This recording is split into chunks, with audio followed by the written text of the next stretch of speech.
हमारे गोवर्धन में एक संत हुए, अभी कुछ समय पहले उनका परम पद हुआ। 3 महात्मा थे, उनमें से एक चले गए। 3 परिक्रमा रोज लगाते हैं गिरिराज जी की।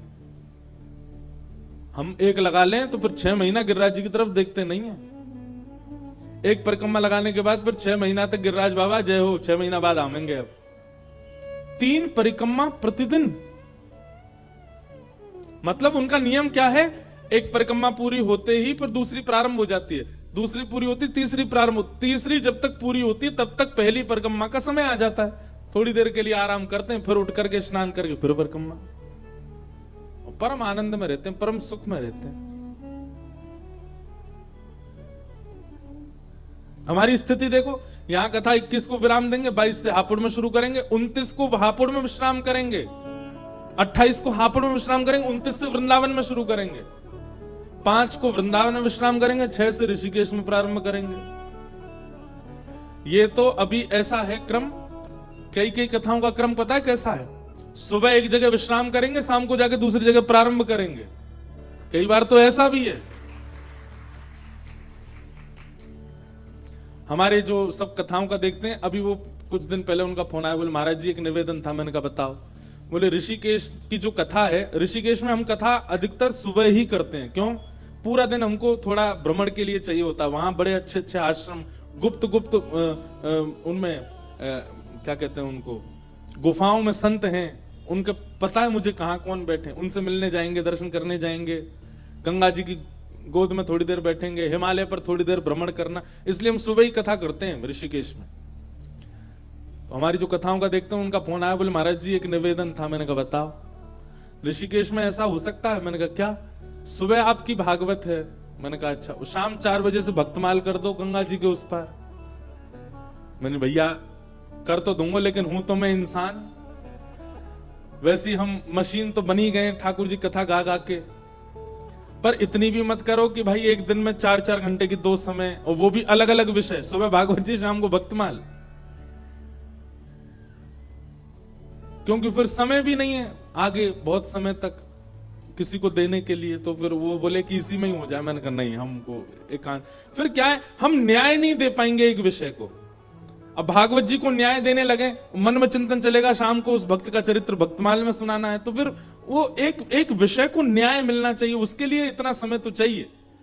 लेकिन फिर भी इतनी भागदौड़ करने के बाद भी थकान होती बहुत है, पर कथा में आकर के बहुत ऊर्जा आ जाती। हम कथा से पहले मिलो, कथा के बाद मिलो तो हम ऐसे मिलेंगे जैसे कब से सोए नहीं। लेकिन कथा में अपने आप ऊर्जा आती है। यही ऊर्जा का नाम ही आनंद है, और यही आनंद श्री कृष्ण है।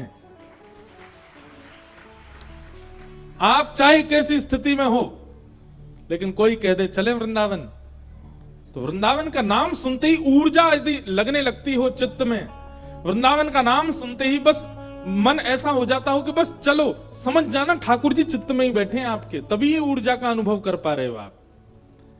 किसी ने कहा चले वृंदावन, सोचेंगे, देखेंगे, काम है अभी, ठाकुर जी बाहर ही बैठे हैं, फिर भीतर नहीं है। इसका मतलब ये नहीं है कि जो लोग नहीं जाते उनकी हम निंदा कर रहे, पर वृंदावन के नाम सुनते ही एक अलग सी ऊर्जा का अनुभव होता हो, तुरंत नेत्र बंद होकर चिंतन होता हो कि काम तो बहुत है पर वृंदावन जाना मन तो हो रहा है। ऐसी ऐसी भावना ठाकुर जी की कथा के प्रति, वृंदावन के प्रति, लीला के प्रति, धामों के प्रति, संत दर्शन के प्रति ऐसी ऊर्जा का अनुभव होता हो कि किसी ने कहा और तुरंत मन करे कि हम जाएं, समझ जाना ठाकुर जी चित्त में ही बैठे हैं, तभी उस ऊर्जा का अनुभव हो रहा है। वही ऊर्जा ही आनंद है। इसलिए गाते हैं नंद घर आनंद भय। आनंद भयो मतलब एक अद्भुत ऊर्जा आई है ब्रजमंडल में। हमारे वृंदावन के ठाकुरों की सेवा करने वाले पुजारी, आपको क्या लगता है वो सेवा में कितनी देर सोते होंगे? रात्रि ठाकुर जी का 8:30, 9, 9:30 बजे तक शयन होता है। शयन कराने के बाद तुरंत ही वो चले जाते? नहीं, ठाकुर आपके लिए शयन 9:30 बजे, उसके बाद भीतर अंतरंग लीला चलती है। ठाकुर जी को इत्र लगाना, ठाकुर जी की सेज सजाना, ठाकुर जी को पौढ़ाना, ठाकुर जी की जल झाड़ी भरना, वो करते करते 1.5-2 घंटे और लगते हैं। और सुबह 4 बजे ठाकुर जी की मंगला होगी। और अभी तो कुछ दिन बाद हमारे श्री राधा वल्लभ जी में वो खिचड़ी प्रसाद शुरू होगा। वो भट्टी ही रात में 2 बजे जल जाती है, 2 बजे से ही लग जाते हैं सेवा में। और सुबह मंगला के बाद वो खिचड़ी प्रसाद मिलता। पूरे विश्व में ऐसी खिचड़ी कहीं नहीं मिलती जैसे हमारे राधा वल्लभ जी की होती है।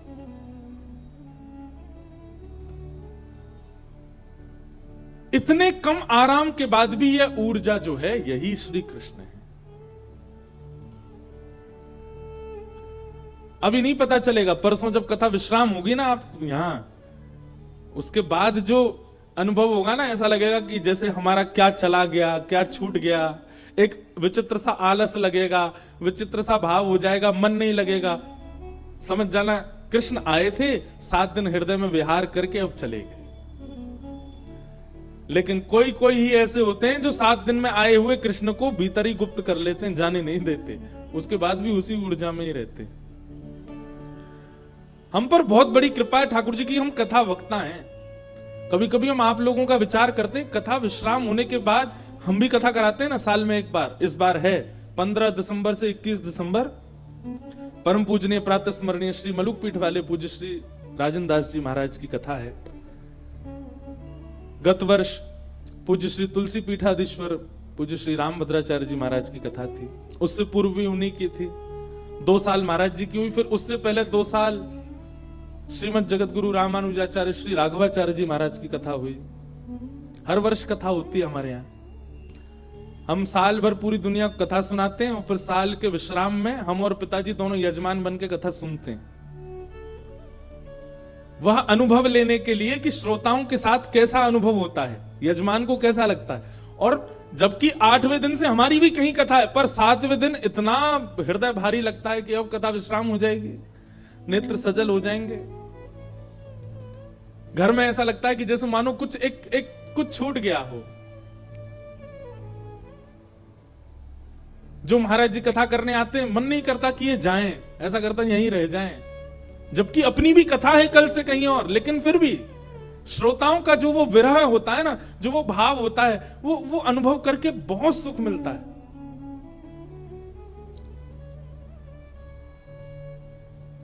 हमारा बहुत सौभाग्य है कि हम कथाकार हैं, क्योंकि 7वें दिन कथा विश्राम करके भारी हृदय तो हमारा भी होता, पर एक भावना, एक मन में सांत्वना रहती, कल से एक और कथा तो है, कल से कहीं और भी तो जा रहे हैं, ठीक है, संभाल लेंगे। तो आनंद कौन है? वही ऊर्जा जो धाम के प्रति, लीला के प्रति, कृष्ण के प्रति, वैष्णव दर्शन के प्रति जो ऊर्जा प्रकट होती है चित्त में, जो उत्साह प्रकट होता है चित्त में। कोई परिक्रमा शब्द मात्र कह दे, एक अलग सी ऊर्जा आ जाती है। वही ऊर्जा ही श्री कृष्ण है। और क्षमा करें, अगर अभी उस ऊर्जा का अनुभव नहीं होता है, और भजन बढ़ाइए अपना, और सत्संग करिए, और कथाएं श्रवण कीजिए।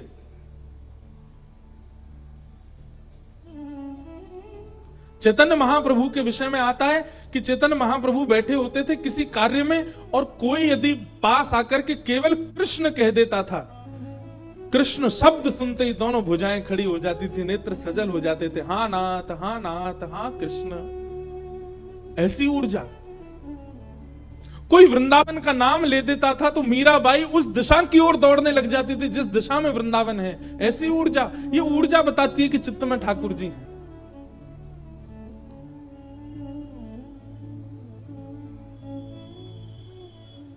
कोई कह दे कि द्वार पर हमारे नगर में वृंदावन से, गोवर्धन से कोई महापुरुष आए, कोई ब्रजवासी आए हैं, हृदय आनंद से भर जाए, एक उत्साह अनुभव होने लग जाए, समझ जाओ श्री कृष्ण है चित्त में। पर इन सब भावों से कोई विशेष फर्क नहीं पड़ता, नेत्र सजल नहीं होते, ऊर्जा का अनुभव नहीं होता, कहीं ना कहीं कृष्ण दूर हैं आपसे।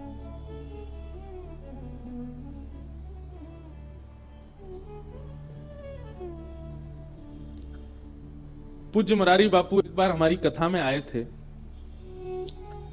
तो उन्होंने एक शायरी बोली। मैं शायरी बोलता नहीं कथा में, पर उन्होंने एक शायरी बोली थी। वो शायरी मिलती है इस विषय से, इसलिए बोल रहा हूं। कभी तेरा संयोग मार देता है, श्री कृष्ण के लिए बोले, कभी तेरा संयोग मार देता। संयोग मतलब जब हम आपसे मिलते हैं, कभी तेरा संयोग मार देता है, कभी तेरा वियोग मार देता है, कभी तेरा संयोग मार देता है, कभी तेरा वियोग मार देता है। हम क्या कहें, कभी कभी तो तेरा जिक्र भी हमें मार देता है। संयोग वियोग तो दूर की बात है, मिलना बिछुड़ना तो एक बात है, पर हमारे नगर में कोई तुम्हारी बात आकर के कह दे तो भी हम मर जाते हैं। उनकी चर्चा सुनकर के वह स्थिति हो जाना, ये इस बात का प्रमाण है कि चित्त में श्री ठाकुर जी, वही आनंद है। तो पूरे ब्रजमंडल में आनंद मन रहा है। सब ब्रजवासी गा रहे हैं, हो जुग जुग जीवेरी यशोदा मैया तेरो ललना, जुग जुग जीवेरी यशोदा मैया। आप सब भी गाओ, जुग जुग जीवेरी यशोदा मैया तेरो ललना, जुग जुग जीवेरी यशोदा मैया तेरो ललना। अरे हाँ तेरो ललना नंद रानी तेरो ललना, तेरो ललना नंद रानी तेरो ललना, तेरो ललना महारानी तेरो ललना, तेरो ललना नंद रानी तेरो ललना। अरे जुग जुग जीवेरी यशोदा मैया तेरो ललना, जुग जुग जीवेरी यशोदा मैया तेरो ललना। अरे युग युग जीवेरी नंद रानी मैया तेरो ललना। जुग जुग जीवेरी नंद रानी मैया। बोल नंद के लाला की बधाई हो। बाप से गाओ,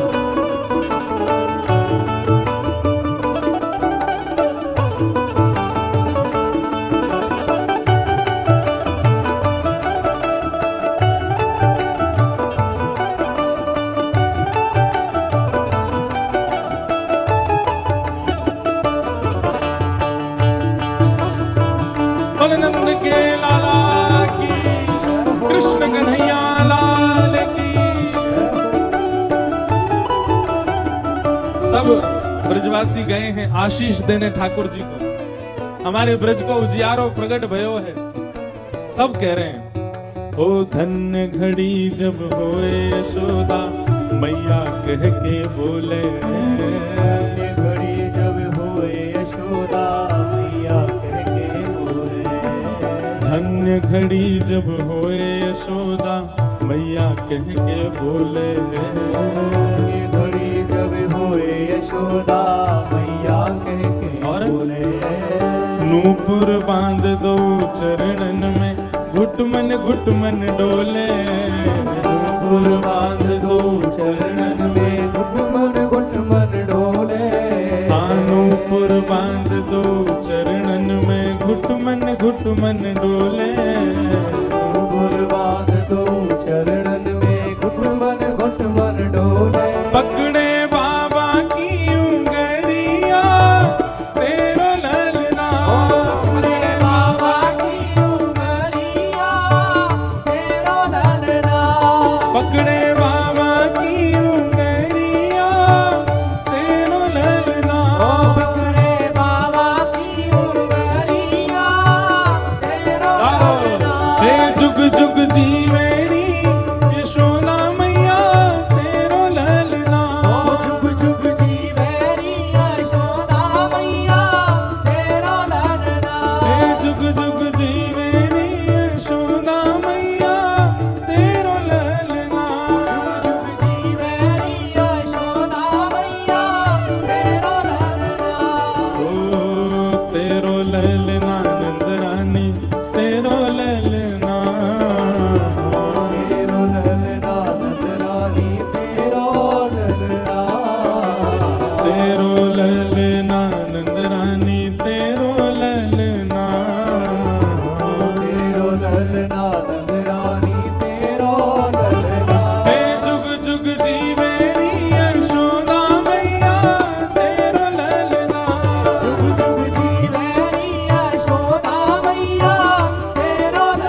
ओ बड़े भागते यशोदा मैया ऐसो सुत तेन जायो। बड़े भागते यशोदा मैया ऐसो सुत तेन जायो। हाँ बड़े भागते यशोदा मैया ऐसो सुत तेन जायो। बड़े भागते यशोदा मैया कैसो सुत पूर्ण ब्रह्म जगत को स्वामी सोते ने गोद खिलायो। पूर्ण ब्रह्म जगत को स्वामी सोते ने गोद खिलायो। हाँ पूर्ण ब्रह्म जगत को स्वामी सोते ने गोद खिलायो। पूर्ण ब्रह्म जगत को स्वामी सोते ने गोद खिलायो। ओ याकू मगवा दे झूलन वा तेरो ललना। याकू मंगवा दे झूलन वा तेरो ललना। युग युग जीवेरी रंगरानी मैया तेरो ललना। जुग जीवेरी यशोदा मैया तेरो ललना। अरे हाँ तेरो ललना यशोदा तेरो ललना। तेरो ललना यशोदा तेरो ललना। ओ तेरो ललना नंद रानी तेरो ललना। तेरो ललना नंद रानी तेरो ललना। अरे युग युग जीवेरी यशोदा मैया तेरो ललना। जुग जुग जीवेरी यशोदा मैया तेरो ललना। हे नंद घर आनंद भयो। जय कन्हैया लाल की। आनंद घर आनंद भयो। जय कन्हैया लाल की। हे यशोदा के लाला भयो। जय कन्हैया लाल की। हे जग प्रतिपाल भयो। जय कन्हैया लाल की। श्री राधा रमण लाल भयो। जय कन्हैया लाल की। प्यारे राधा वल्लभ लाल भयो। जय कन्हैया लाल की। श्री राधा रमण लाल भयो। जय कन्हैया लाल की। हे नंद घर आनंद भयो। जय कन्हैया लाल की। हे हाथी दीने घोड़ा दीने। और दीनी पाल की। हे बालकन को लाडू पेड़ा। बूढ़न गुलाब सी। हे नंद घर आनंद भयो। जय कन्हैया लाल की। हे नंद घर आनंद भयो। जय कन्हैया लाल की। हे नंद घर आनंद भयो। जय कन्हैया लाल की। आनंद घर आनंद भयो। जय कन्हैया लाल की। हे नंद घर आनंद भयो। जय कन्हैया लाल की। हे नंद घर आनंद भयो। जय कन्हैया लाल की। आनंद घर आनंद भयो। जय कन्हैया लाल की। हे नंद घर आनंद भयो। जय कन्हैया लाल कृष्ण कन्हैया लाल। की जय। सब ब्रजवासी नाच रहे हैं, गा रहे हैं, आनंद उत्सव मना रहे हैं। और महाराज इन ब्रजवासीन को ऐसा सुख लग रहे हो जैसे कि हमारे घर कोई लाला भयो है का। हर ब्रजवासी के सुख की उपमा नंद बाबा के समान है। नंद बाबा जितने प्रसन्न, यशोदा मैया जितनी प्रसन्न, उतने ही प्रसन्न सब हैं। कथा में भी यही होता है ना, कोई एक अधिक प्रसन्न नहीं है, सब समान प्रसन्न है। जितना आह्लाद आगे बैठ के सुनने वाले को आ रहा, उतना ही पीछे बैठ के सुनने वाले को भी उतनी सुख से सब विराज रहे हैं। वैसा ही समान सुख सबको लग रहा है ब्रज में। सब ब्रजवासी नाच रहे हैं, गा रहे हैं, उत्सव मना रहे हैं। तभी एक कंस के द्वारा भेजी गई राक्षसी, कंस ने यहाँ राक्षस बुलाए थे। जैसे ही वो अष्टभुजी देवी विंध्यवासिनी मैया जो अभी विंध्याचल पर्वत पर विराजती हैं, उन्हीं का ही जन्म हुआ था यशोदा मैया के यहां, जो कि कंस के यहां जाकर के कंस को बता के आई कि तेरे शत्रु ने तो ब्रज में जन्म ले लिया। कंस ने यहां राक्षसों को बुलाया और सबसे कहा, भैया हमारे शत्रु ने ब्रज में कहीं जन्म लिया है, ढूंढो कहां है। तभी सबसे पहले हाथ उठाया पूतना ने, बोले ये काम हमको दीजिए पहले, लगता है हमसे ही इतना काम हो जाएगा, बाकियों की जरूरत ही नहीं पड़ेगी। कंस बोला, देवी आप क्या करोगे? पूतना ने बताया, मैं 10 दिन के भीतर ब्रज में जितने बालक हुए हैं सबका पता निकलवा करके सबके घर जाकर के सबको मार दूंगी, उन्हीं बीच आपका शत्रु कृष्ण भी मर जाएगा। कंस बोला, मारोगी कैसे, कैसे करोगी? तब पूतना ने बताया कि मैं रूप बदल करके जाऊंगी, पयोधर में विष लगा के जाऊंगी, बालकों को खेलने की भावना से अपनी गोद में लूंगी, पयोधर का पान करा दूंगी और आपके इतने ब्रज के बालकों के मध्य आपका शत्रु भी मर जाएगा। कंस ने पहले सतर्क कर दिया था, बहुत मायावी बालक है। अच्छा, ये राक्षसों को ठाकुर जी मायावी लगते, ठाकुर जी मायावी नहीं है। ठाकुर जी तो वो हैं जिनके कारण माया परे हो जाती है। पर ऐसे ही राम जी को भी मायावी कहता था कौन? रावण, बनवासी मायावी राम। ऐसे ही कंस भी मायावी कहता है, परंतु ठाकुर जी मायावी नहीं, माया से परे हैं। माया का मतलब क्या होता है? संसार की वह व्यवस्था जिसके प्रति अति आकर्षण आपका हो जाए, उसको माया कहते हैं।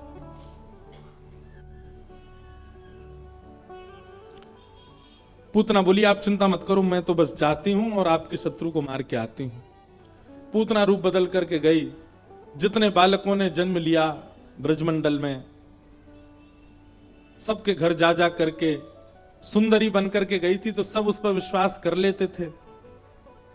जैसे ही गोकुल आई, गोकुल में जैसे ही चरण रखा पूतना ने, पूतना का सौंदर्य इतना था, बहुत ध्यानपूर्वक सुनिएगा, कि ब्रजमंडल में उत्सव मना रहे सब ब्रजवासी उत्सव मनाना भूल गए और सब केवल पूतना को देखें। इतनी सुंदर, ऐसा रूप, ऐसी चाल, पूतना के रूप पर सब मोहित होते चले गए। केवल पुरुष ही नहीं, गोपियां भी मोहित हो गई पूतना पर, इतनी सुंदर बन के आई थी। हमारे यहां का, हम मानवों का एक स्वभाव है कि जहां हम सुंदरता देखते हैं ना, वहां फिर हम अन्य चीजों को नजरअंदाज कर देते हैं, और यही हमारी सबसे बड़ी भूल है। ठाकुर जी का सबसे बड़ा गुण यही है कि वो सुंदरता ही नहीं देखते, वो अन्य गुणों पर ज्यादा प्रकाश डालते हैं। और मानव का सबसे बड़ा दुर्गुण यही है कि वो सुंदरता देख के बाकी गुणों को छोड़ देता है। पर मैं आपको बता दूं, जो व्यक्ति नित्य सत्संग करता हो, नित्य आध्यात्म जिसके चिंतन में रहता हो, वो व्यक्ति इस दृष्टि में भी निपुण हो जाएगा कि वो सुंदरता पर ज्यादा मोहित नहीं होगा। सुंदरता मतलब किसी के रूप की नहीं, रूप की ही नहीं, सब कुछ सुंदर, चाहे वो पहाड़ हो, समुद्र हो, चाहे वो भोजन हो, चाहे वो वस्त्र हो, चाहे वो इंसान हो, चाहे वो नगर हो, कुछ भी सुंदर नहीं लगता। सुंदरता है, पर सुंदरता देख करके उसके प्रति आसक्ति नहीं होती, उसके प्रति मोह नहीं होता। यह आध्यात्मिक व्यक्ति का लक्षण है। पूतना जैसे ही आई, पूतना पर सब मोहित हो गए। पूतना ने नंद भवन में प्रवेश किया तो यशोदा मैया ने भी उसकी सुंदरता देख करके एक बार तो विधाता से कही, अरे विधाता, तो नेक शर्म नहीं आई है? मानो विधाता ने पूछा हो, मैया काय बात को ऐसो कह रही है? यशोदा मैया बोली, लाला के काजे जैसी बहू होनी चाहिए, वो तो तेने इतने दिन पहले भेज दी, और लाला मेरो आज भेजो है। मैं तो अपने लाला के काजे ऐसी बहू लेके आती जैसी छोरी आ रही का है। ब्रजभाषा समझ में आती है? हाँ, बिसौली कोई अमेरिका नहीं है, न कहीं दूर है। वो बात अलग है कि रास्ता थोड़ा लंबा पड़ जाता, वैसे दूरी ज्यादा नहीं है। इतना ही दूर दिल्ली से वृंदावन है।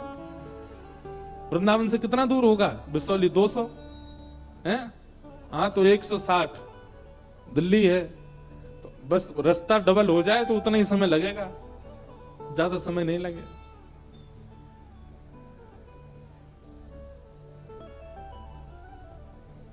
मैया बोली, विधाता, अब तेने एक गलती तो कर दी, जे छोरी पहले ही भेज दी दुनिया में। अब एक काम और कर दियो, या छोरी की छोरी करवाई दियो ताकि मैं अपने लाला को ब्याह कर दूं। कम से कम या जैसे गुण तो आ जाएंगे मामा।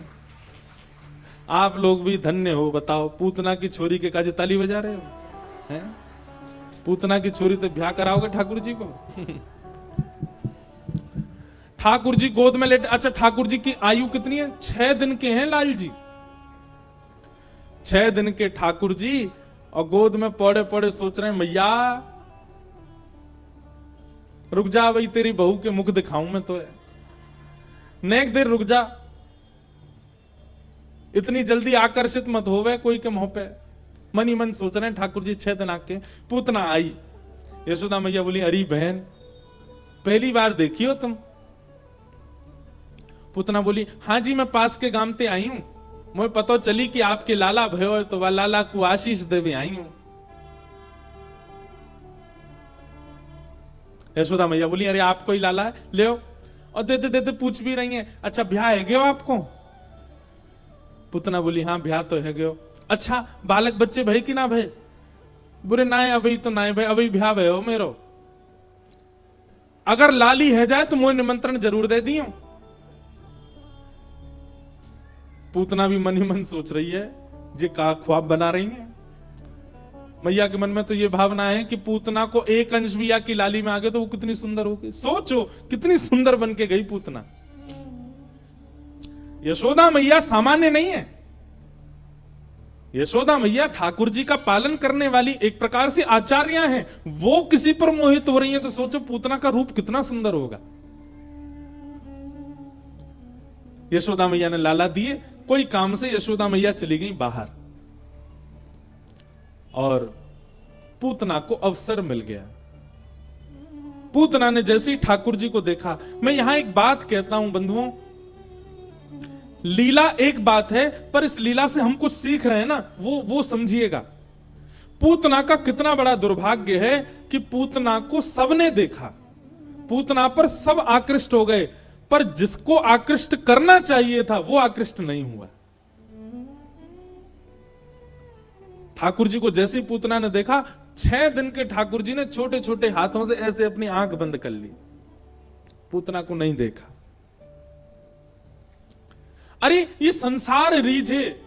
एक बात हमारी लिख लीजिएगा, कहीं आपके पास में लिखने की सामग्री हो तो, आज आपसे विश्व रीझ रहा है तो यह बात निश्चित है कि एक दिन यही विश्व आपकी निंदा भी करेगा।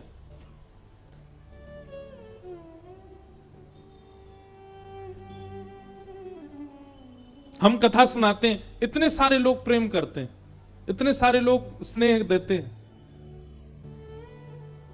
भगवान ना करे एक भूल भी अगर हमसे हो गई ना, तो जितने प्रेम करने वाले हैं यही सबसे पहले आगे आएंगे और बुरा बोलेंगे, कुछ भी कह सकते हैं। ये संसार का नियम है।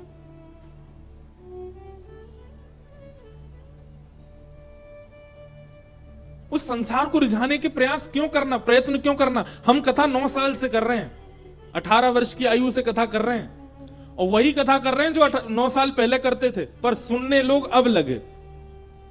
पहले नहीं सुन रहे थे इतना, अब तो 1 साल से तो ऐसी हालत हो गई, कहीं चले जाओ वहीं इतने लोग आते कथा सुनने। हम सोचते यार इतने साल से कथा कर रहे थे, अभी सुनने लगे।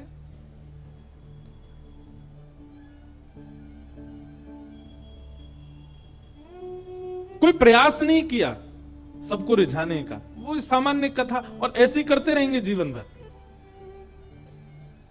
कुछ साल बाद अगर नहीं भी सुनेंगे तो भी हमारा कर्म ऐसे ही चलेगा, क्योंकि ये बात वास्तविक है कि अगर व्यक्ति आपसे जुड़ा है तो बिछुड़ने के लिए ही जुड़ा है। ये बात जिस दिन आप पहचान जाओगे उस दिन संसार में आप कभी दुखी नहीं रह सकते।